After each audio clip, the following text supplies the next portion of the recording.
자율신경 실조증의 증상의 특징은 어떤 정밀 검사를 해도 특정한 원인이 나오지 않는다는 것인데요. 환자분들이 진료실에 오셔서 가장 많이 하시는 말씀이 제가 분명히 너무 아픈데 대학병원에서 CT나 MRI 같은 검사를 해도 아무것도 안 나오니까 정신과 약을 복용하래요. 이런 말씀을 굉장히 많이 하시거든요. 대증 치료를 해서 이 질환들이 모두 나으신 환자분들을 단 한 번도 본 적이 없습니다. 환자분들의 반응이 아주 좋은 치료 방법 중에 하나입니다. 오늘은 제가 대표적으로 소개해드리는 두 가지를 좀 알려드릴게요. 제가 오늘 알려드린 자율신경 건강법 영상을 보지만 마시고 꼭 따라하셨으면 좋겠습니다. 안녕하세요, 지식의 맛 구독자 여러분. 저는 자율신경으로 환자를 치료하는 한의사 박수현 원장이라고 합니다. 저에게 오시는 환자분들께 증상 치료만 해드리는 게 아니라 이분들이 약 없이 또 병원에 오지 않고 스스로 치료를 할 수 있게 해드리는 게 저의 역할이라고 생각하고 있습니다. 그래서 오늘 제 영상을 보시고 많은 분들이 또 약과 병원에서 탈출하실 수 있는데 도움이 되셨으면 좋겠습니다.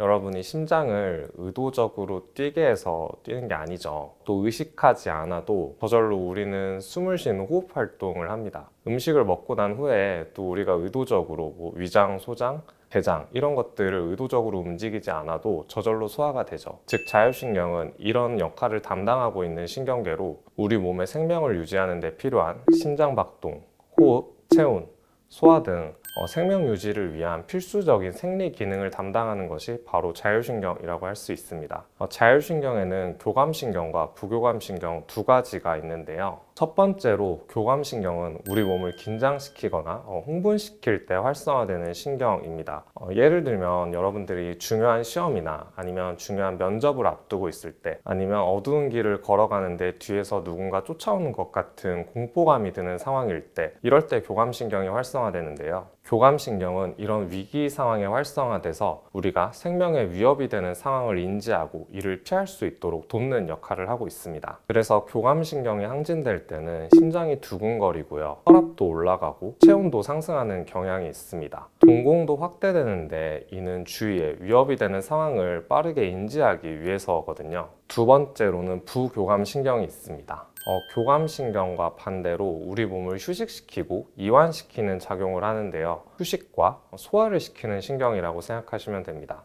여러분들이 밥 먹고 소화시킬 때 아니면 가만히 누워서 쉴 때 멍 때리면서 유튜브나 넷플릭스를 볼 때를 생각해 보시면 그때는 몸이 긴장돼 있지 않죠. 몸이 힘이 굉장히 많이 풀리고 이완되어 있는 상태입니다. 이걸 관장하는 게 바로 부교감신경인데요. 아까 교감신경과는 반대로 부교감신경이 항진되면 심박수가 반대로 좀 떨어집니다. 몸이 이완이 되니까요. 혈압도 낮아지고요. 반대로 동공도 축소됩니다. 이때 소화기능도 촉진이 되는 경향이 있습니다. 이렇게 보면 교감신경은 좀 나쁜 애 같고 부교감신경은 좋은 애인가 라고 생각하실 수 있는데 그렇지 않습니다. 왜냐하면 우리 몸은 가끔씩은 좀 긴장을 해야 되고 또 반대로 가끔씩은 이완을 해야 되고 긴장과 이완을 둘 다 반복하는 게 가장 건강한 상태거든요. 어떠한 이유에서든 이 두 신경의 균형이 깨지면 우리는 그것을 자율신경 실조증 혹은 자율신경 기능 이상이라고 표현합니다. 자율신경 실조증의 증상의 특징은 어떤 정밀 검사를 해도 특정한 원인이 나오지 않는다는 것인데요. 원인을 알 수 없는 통증이나 두통, 어지럼증, 소화불량이나 역류성 식도염, 심지어 불안장애, 공황장애까지 다방면으로 증상이 나타난다는 것이 특징입니다. 그래서 자율신경 실조증 환자분들이 진료실에 오셔서 가장 많이 하시는 말씀이 원장님, 제가 분명히 너무 아픈데 대학병원에서 CT나 MRI 같은 검사를 해도 아무것도 안 나오니까 결국 교수님이 정신과 약을 복용하래요. 이런 말씀을 굉장히 많이 하시거든요. 실제로 기존 서양의학에서는 어떤 B라는 증상이 나타났다고 했을 때 A라는 원인이 분명히 있다고 가정을 하거든요. 그런데 현대의학에서 현존하는 모든 검사를 해봐도 A라는 원인이 나오지 않으니까 결국 뇌의 문제, 정신의 문제로 치부하고 정신과 약을 복용하도록 권유하는 것입니다.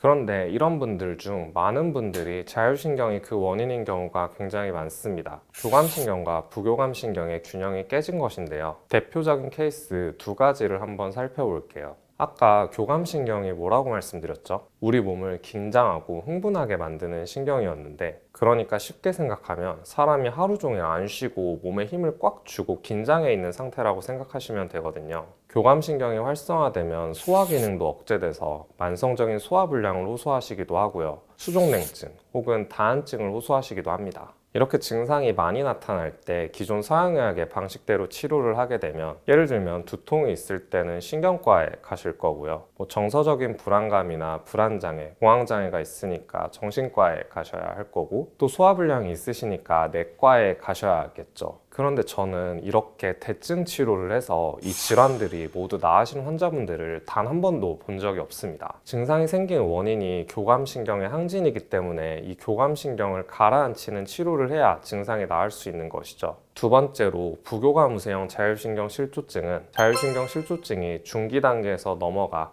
말기 단계에 이르면 나타나는데요. 처음에는 사람이 스트레스를 받으면 교감신경이 항진되는데요. 계속 지속되다 보면 항진되었던 교감신경도 결국은 떨어지게 됩니다. 그럼 교감신경이 떨어지면서 부교감신경이 활성화되는 거죠. 이때는 아까와는 반대의 증상이 나타나는데, 우울증, 무기력함과 같은 증상을 많이 호소하시고요. 또 일에 의욕이 없거나 게을러지거나, 아니면 인지능력이 떨어져서 기억력이 저하되거나 집중력 저하를 호소하시기도 합니다. 또 공통적으로는 자도자도 풀리지 않은 만성적인 피로감을 많이 호소하세요.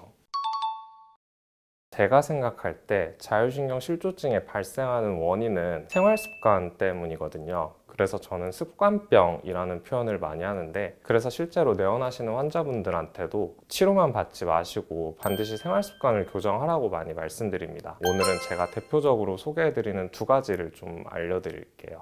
첫 번째는 노래 부르기입니다. 굉장히 좀 의외죠. 노래 부르기는 교감신경이 항진된 분들에게 굉장히 효과적인데요. 그런데 노래를 부르면 어떤 효과가 있냐면, 발성을 내기 위해서 무의식적으로 깊은 호흡을 하게 되거든요. 이때 하는 복식 호흡이 공황증이나 불안증을 완화시키고 심신을 안정시키는 데 굉장히 도움이 많이 됩니다. 그래서 제가 실제로 진료를 볼 때도 환자분께 혹시 스트레스를 풀 만한 별다른 취미가 혹시 있으신가요? 라고 했을 때, 만약 없다고 하시면 그럼 노래방에서 혼자 노래 연습이라도 하시면 지금 증상이 많이 완화될 거라고 제가 말씀드리거든요. 노래 부르기는 환자분들의 반응이 아주 좋은 치료 방법 중에 하나입니다. 실제로 저도 가끔 스트레스를 받으면 하는 방법이고요. 영상을 보시는 많은 분들도 한번 해보시면 도움이 될 것 같습니다. 밖에 나가는 게 좀 귀찮으신 분들은 또 다른 방법이 있는데, 바로 조교옥입니다. 발의 별명이 제2의 심장이거든요. 발에는 전신으로 이어지는 수많은 혈관과 신경이 분포하고 있습니다. 그래서 발을 따뜻하게 하는 것만으로도 전신의 혈류순환과 신경을 안정시키는 작용을 할 수 있고요. 특히 손발이 차갑거나 다한증이 있으신 분들에게 이 족욕을 많이 추천드리는데요. 같은 원리로 반신욕을 하시는 것도 도움이 많이 됩니다. 족욕할 때 이거 너무 열심히 하실 필요가 없는데, 이거 너무 뜨겁게 하면 오히려 안 좋거든요. 그래서 물의 온도는 한 38도에서 42도 정도로 하시면 좋고, 하루에 한 번 20분 정도 하시면 적당합니다. 그 다음 마지막으로 할 수 있는 건 바른 자세 하기입니다. 많은 분들이 앉아서 생활을 많이 하시는데 이런 자세로 많이 계시거든요. 이런 자세를 장시간 반복하시게 되면 일자목, 거북목, 구분등 같은 체형이 변할 수 있고, 또 경추나 흉추에서 분포하는 자율신경에도 많은 영향을 미칩니다. 그래서 제가 알려드리는 스트레칭 방법은 옆으로 보여드리면, 엄지를 이렇게 잡으시고요. 엄지를 이렇게 들어서 뒤에 뭔가를 좀 누른다는 느낌으로 살짝 이렇게 들어주세요. 이렇게 하면 턱이 저절로 당겨지면서 가슴과 등이 펴지고 요추도 전만을 유지하는 바른 자세가 되거든요. 여기서 주의하셔야 될 점은, 이거를 누른다고 힘을 억지로 주거나 목을 뒤로 이렇게 지나치게 젖히실 필요는 없습니다. 하루에 5초 정도씩만 5번씩 반복해 주셔도 체형을 교정하는 데 많은 도움이 되세요. 제가 오늘 알려드린 자율신경 건강법, 노래 부르기, 족욕, 스트레칭, 영상을 보지만 마시고 꼭 따라 하셨으면 좋겠습니다.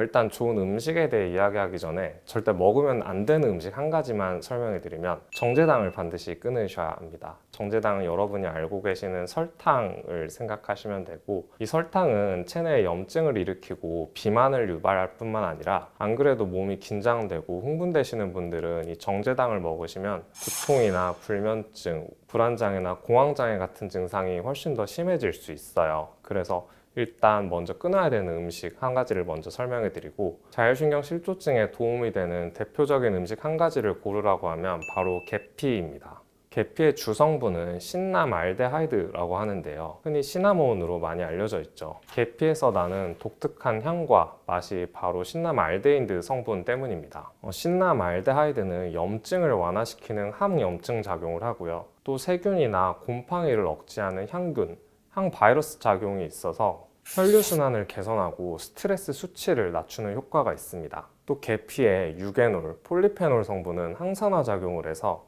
혈류 순환을 돕고 신경을 안정시키는 효과가 있어요. 만성적인 피로감을 호소하시는 분들도 이 계피를 드시면 증상이 호전되는데 도움이 될 수 있습니다.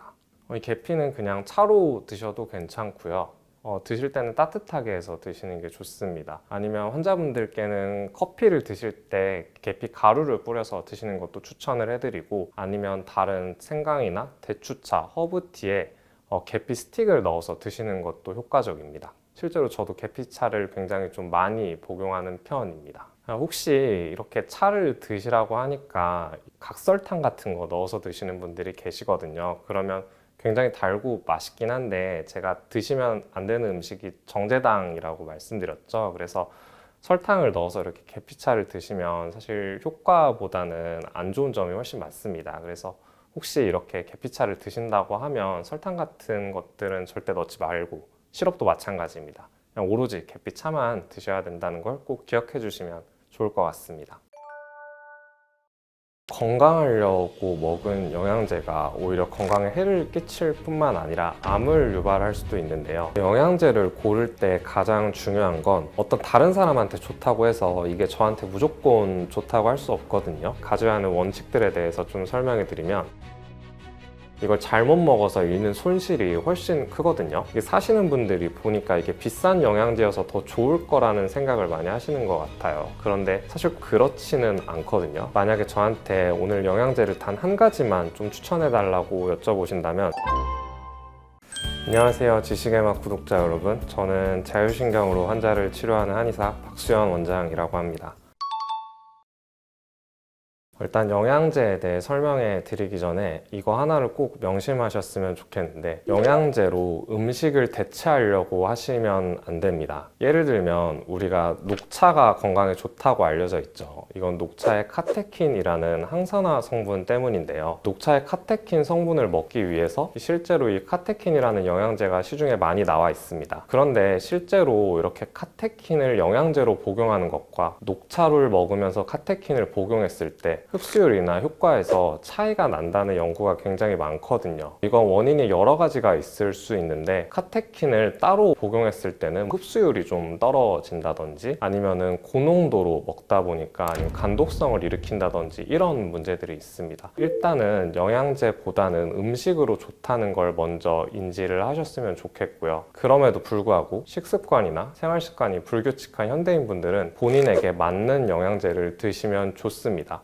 건강하려고 먹은 영양제가 오히려 건강에 해를 끼칠 뿐만 아니라 암을 유발할 수도 있는데요. 대표적인 것이 비타민 A와 비타민 E입니다. 비타민 A 같은 경우는 시력이라던가 피부 건강을 위해서 좀 많이 챙겨 드시고요. 비타민 E 같은 경우는 대표적인 항산화 물질로 알려져 있는데요. 비타민 A와 E는 모두 지용성 비타민으로 과량 복용할 경우에 체내에 축적이 돼서 독성을 유발할 수 있습니다. 특히 비타민 E를 장기간 복용한 사람들에서 암 발생률이 높아진다는 연구가 2000년에서 2010년대 사이에 많이 이루어졌고요. 요즘은 사람들이 좋아하는 영양제가 대표적으로 항산화제가 있는 것 같은데, 이 항산화제가 주는 뉘앙스에 좀 주의를 할 필요가 있습니다. 무슨 말이냐면, 항산화제라고 하니까 노화를 예방하는 느낌이잖아요. 실제로 항산화제는 그런 작용을 하고 있는데, 항산화제의 작용 기전을 보면 우리가 운동을 하거나 아니면 활동을 한다거나 음식을 많이 먹고 나서 부산물로 산화 스트레스라는 것이 나오거든요. 이 산화 스트레스는 마치 자동차가 기름을 먹고 나서 매연을 내뿜는 것처럼 우리가 생리 활동을 하고 부산물로 나오는 것들이에요. 이런 것들은 체내에 염증을 일으키기도 하고 노화를 촉진하는 주범입니다. 그래서 이걸 억제하는 게 항산화제의 역할이거든요. 그러니까 활동을 많이 하시는 분들, 이를테면 운동선수들이 산화 스트레스가 굉장히 많습니다. 왜냐하면 하루에 하는 활동량과 운동량이 워낙 많으니까요. 이런 분들은 항산화제를 좀 드시면 당연히 좋겠죠. 그런데 반대로 나는 활동을 잘 안 하고 집에 많이 있고 운동도 잘 안 한다, 이런 분들은 항산화제를 사실 드실 필요가 없거든요. 왜냐하면 항산화제가 억제해야 할 산화 스트레스가 없잖아요. 그러면 항산화제를 이런 분들이 과다하게 복용하면 체내에 축적이 돼서 오히려 독성을 유발하기도 하고 암 발병률을 높이기도 합니다. 눈 영양제로 루테인을 많이 드시죠. 담배를 피시는 분들은 이 영양제를 드시면 안 됩니다. 담배를 피는 흡연자군에서 루테인을 복용했을 때 폐암 발생률이 오히려 더 증가한다는 연구 결과가 있고요. 그리고 연세가 좀 있으신 분들이 관절통 같은 것들이 심해지시면 골다공증을 예방하기 위해서 칼슘이라던가 비타민 D 같은 것들을 많이 섭취하시는데요. 칼슘을 과다 복용하게 되면 체내에 축적이 돼서 석회를 일으킬 수 있고요. 비타민 D는 지용성 비타민으로 체내에 축적이 돼서 마찬가지로 독성을 일으키고 암을 유발할 수 있습니다. 이제 곧 명절이 다가오는데 또 명절 때는 홍삼 같은 거 선물 많이 하시죠. 홍삼이 남녀노소 모두가 먹을 수 있는 식품이라고 알고 계시는데 아닙니다. 예를 들어 출산 후에 모유 수유를 하시는 분들은 이 홍삼을 드시면 안 되는데, 왜냐하면 홍삼의 주 성분이 에스트로겐과 유사한 작용을 해서 모유 수유를 방해할 수 있고, 마찬가지 원리로 에스트로겐에 의한 자궁 내막증이나 자궁 근종 같은 질환이 있으신 분들도 이 홍삼을 드시면 안 됩니다. 또 마지막으로 가장 많이 드시는 영양제는 비타민 C가 있죠. 그런데 특정 질환을 가지고 계신 분들은 비타민 C를 먹는 게 오히려 건강을 해칠 수 있습니다. 예를 들면 위장장애가 있으시거나 신장이 안 좋으시거나 몸에 결석이 있으신 분들이 여기에 해당되는데요. 비타민 C는 수용성 비타민으로 부작용이 상대적으로 적은 편이지만 위장장애가 있으신 분들이 과다 복용을 하면 속쓰림을 유발할 수 있고요. 또 신장이 안 좋으신 분들은 여분의 비타민 C가 체외로 제대로 배출되지 못하고, 또 결석이 있으신 분들도 또 다른 결석을 만들거나 결석을 심하게 만들 수 있습니다. 그래서 영양제를 고를 때 가장 중요한 건 어떤 다른 사람한테 좋다고 해서 이게 저한테 무조건 좋다고 할 수 없거든요. 가장 이상적인 건 본인의 주치의 선생님과 긴 상담을 해서 본인에게 맞는 영양제를 처방받는 게 가장 좋습니다. 근데 현실적으로는 그게 어렵죠. 그래서 영상을 보시는 분들이 스스로 좀 영양제를 고를 때 가져야 하는 원칙들에 대해서 좀 설명해 드리면, 첫 번째는 먹으면 안 되는 영양제부터 일단 체크를 하셔야 합니다. 영양제를 먹어서 얻는 이득보다 이걸 잘못 먹어서 잃는 손실이 훨씬 크거든요. 아까 말씀드린 것처럼 흡연을 하시는 분들이 비타민 A를 과량으로 좀 복용한다던가 이러면 폐암 발생률을 증가시킬 수 있기 때문에 꼭 피하셔야 합니다. 그 다음으로는 비싼 영양제라고 무조건 좋은 게 아니라는 걸 좀 아셔야 합니다. 물론 영양제마다 원료가 좀 비싼 것도 있고 저렴한 것도 있겠죠. 그런데 영양제는 태생부터 양만큼의 효과를 낼 수 없습니다. 왜냐하면 영양제가 양만큼 효과가 있으면 영양제로 팔 수가 없거든요. 그런데 흔히 광고를 할 때 보면 이런 영양제를 먹고 이게 깨끗이 싹 나았다, 이런 류의 광고를 굉장히 많이 보실 텐데, 그게 사실인지 사실 알기도 힘들 뿐더러 그런 영양제들이 굉장히 비싼 경우가 많은데, 이게 사시는 분들이 보니까 이게 비싼 영양제여서 더 좋을 거라는 생각을 많이 하시는 것 같아요. 그런데 사실 그렇지는 않거든요. 그래서 영양제를 고르실 때 내가 이것만 먹고 다 나았다, 이런 영양제는 사실 좀 주의를 하실 필요가 있을 것 같습니다. 그래서 영양제를 고르실 때는 본인의 라이프 스타일이 어떤지 좀 한번 생각을 해보고 영양제 조합을 짜면 좋은데요. 예를 들면 내가 활동도 많이 하고 일도 많이 해서 스트레스도 좀 받고 운동도 많이 한다, 이런 분들은 항산화제를 좀 드시면 좋겠죠. 아니면 또 내가 식습관에 있어서 고기만 먹고 야채를 거의 안 먹는 사람이다, 이런 분들은 섬유질이 굉장히 떨어진 경우가 많거든요. 이런 분들은 프로바이오틱스 같은 것들을 좀 드시면 좋고요. 면역력이 많이 떨어져서 감기 같은 질환을 잘 걸리시는 분들은 비타민C를 용량을 좀 높게 드시면 이제 면역력을 향상시키는 데 도움이 되거든요. 이런 식으로 본인의 상황에 맞는 영양제 조합을 짜보시는 게 중요할 것 같습니다. 일단 제 라이프 스타일을 먼저 말씀드릴게요. 저는 일단은 일을 하는 시간이 되게 긴 편이고 진로도 좀 늦게까지 보고 운동도 거의 좀 매일 하는 편이거든요. 그러니까 기본적으로 활동량이 많고 산화 스트레스가 좀 높은 편이에요. 그래서 저는 항산화제를 많이 복용을 하고 있고, 먹는 항산화제는 비타민 C, 그 다음에 Q10, 그 다음에 셀레늄을 먹고 있습니다. 그 다음으로는 마그네슘을 같이 챙겨 먹는데, 마그네슘을 먹는 이유는 비타민 C와 마그네슘이 서로 상호 보완 작용을 해주기도 하고요. 또 마그네슘이 좀 몸이 긴장되거나 신경이 흥분된 걸 가라앉혀주는 작용이 있어서 복용을 하고 있습니다. 또 저는 컨디션이 좀 떨어질 때면 피부나 몸에 좀 염증 같은 게 잘 생기는 편이에요. 그래서 항염증 작용을 하는 오메가3를 먹고 있고요. 만약에 저한테 오늘 영양제를 단 한 가지만 좀 추천해 달라고 여쭤보신다면 저는 비타민 C를 좀 추천해 드리고 싶습니다. 왜냐하면 현존하는 영양제들 중에서 가격도 비싸지 않고 효능은 좋은데 부작용은 굉장히 적은 편이거든요. 비타민C 메가도스 요법이라는 걸 들어보신 적이 있으실 텐데, 비타민C 메가도스 요법은 만성적인 피로감을 호소하시거나 아니면 스트레스가 많거나 잦은 감기, 바이러스에 걸리시는 분들이 하시면 좋습니다. 메가도스 하는 방법을 좀 간단하게 알려드릴게요. 비타민C의 하루 권장 섭취량은 100mg이에요. 그리고 비타민C의 상한 섭취량은 하루 2000mg입니다. 그러니까 2g이죠. 그런데 메가도스 요법은 이 2g을 넘어서서 뭐 적게는 5g에서 6g, 10g에서 20g까지 고용량으로 복용을 하는 거거든요. 그래서 처음 시작하시는 분들이 무조건 이렇게 고용량으로 좀 복용하시면 안 되고, 처음에는 1g부터 먼저 시작을 해보세요. 그래서 1g씩 1g, 2g, 3g 이렇게 천천히 좀 늘려 나가는 거예요. 그런데 이렇게 비타민C를 한 번에 많이 드시다 보면 설사를 유발하는 때가 오거든요. 예를 들면 내가 7에서 8g까지는 괜찮았는데 10g을 먹었을 때 설사를 한다. 그러면 그 용량을 100이라고 치고 그 용량에서 80%의 용량이 본인에게 맞는 용량이라고 생각하시면 됩니다. 그러니까 10g에서 설사를 했다고 하면 그분에게 맞는 용량은 하루 8g을 드시면 되는 거죠. 단 메가도스 요법을 하면 안 되는 사람들이 있는데, 위에서 말씀드린 대로 위장장애가 있거나 신장이 안 좋으시거나 결석이 있으신 분들은 이 메가도스 요법을 절대로 하시면 안 됩니다. 비타민 C는 수용성이어서 어차피 많이 먹어도 배출된다는 말을 들어보신 적이 있으시죠? 실제로 비타민 C를 고용량으로 복용하면 저용량으로 복용했을 때보다 흡수율이 떨어져서 소변으로 배출되는 양이 많습니다. 그런데 정상인 분들은 이게 상관이 없는데, 위장장애가 있으신 분들은 당연히 비타민C를 많이 먹으면 많이 먹을수록 속이 더 쓰리고요. 신장이 안 좋으신 분들은 신장 기능 자체가 떨어지니까 얘네들을 소변으로 배출하지 못합니다. 또 결석이 있으신 분들도 마찬가지로 비타민C를 너무 많이 드셔서 체내에 남게 되면 이게 돌을 만드는 재료가 되는 거거든요. 그래서 이렇게 안전하고 좀 가성비가 좋은 비타민C일지라도 제가 말씀드린 세 가지에 해당되시는 분들은 이 메가도스 요법을 하시면 안 됩니다. 제가 말씀드린 방법으로 영양제를 고르시는데 좀 참고가 되셨으면 좋겠습니다.